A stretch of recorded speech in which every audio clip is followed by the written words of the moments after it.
సంగారెడ్డి జిల్లా జహీరాబాద్లో హరే కృష్ణ మూవ్మెంట్ వారి ఆధ్వర్యంలో ప్రతి ఆదివారం ఉదయం 6:15 నగర సంకీర్తన కార్యక్రమం భక్తి శ్రద్ధలతో నిర్వహించడం జరుగుతోంది. నగర సంకీర్తన 142వ వారానికి చేరుకుంది.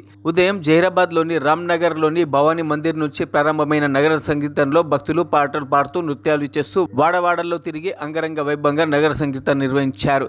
ఈ కార్యక్రమం అనంతరం హరిదాస్ ప్రభు గారు భగవద్గీత శ్లోకాలు వివరించారు. ఈ కార్యక్రమంలో సుమారు 400 మంది భక్తులు పాల్గొన్నారు.